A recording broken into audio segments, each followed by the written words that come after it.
Le cri de la terre.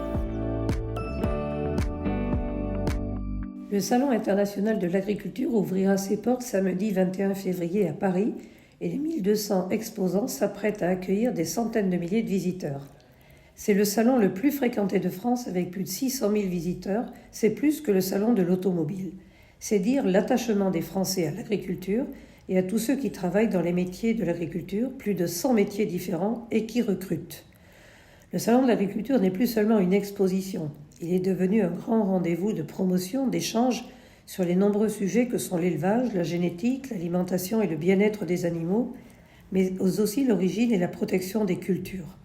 Pour les visiteurs, c'est aussi comprendre comment les industries agroalimentaires transforment les cultures de céréales, de fruits, de légumes en produits prêts à consommer, de plus en plus prisés par les consommateurs. Comment, à partir du lait, les laiteries fabriquent le beurre, la crème fraîche, les fromages et les innombrables desserts lactés qui sont sur nos tables. Ils fabriquent aussi les ingrédients et ce que l'on appelle les aides culinaires pour les restaurateurs et les cantines. Ce que certains nomment produits ultra transformés, à connotation négative, sont souvent des produits élaborés et prêts à l'emploi, appréciés par les consommateurs pressés ou des parents qui manquent de temps pour préparer les repas. Beaucoup se reconnaîtront.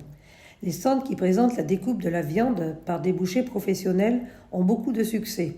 Avec pédagogie, ils expliquent comment valoriser et cuisiner chaque pièce pour partager un moment de plaisir autour d'une bonne table et régaler sa famille ou ses amis. Bien manger, manger équilibré est souvent source de bonne santé, disent les nutritionnistes.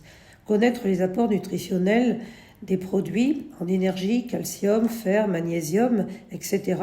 n'est pas à la portée de tous. C'est pourquoi j'ai proposé depuis de nombreuses années d'inscrire l'éducation à l'alimentation dans les programmes scolaires dès le plus jeune âge.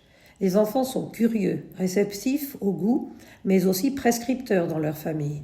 Je me réjouis que ce sujet fasse l'objet d'une proposition de loi débattue cette semaine à l'Assemblée. La tradition du repas partagé est ancrée dans notre culture chrétienne et dans nos traditions françaises. Elle est source de plaisir et de solidarité aussi avec les nombreuses associations qui aident les plus précaires. Il faut les soutenir et les encourager. Elles font rimer bien manger avec solidarité et générosité.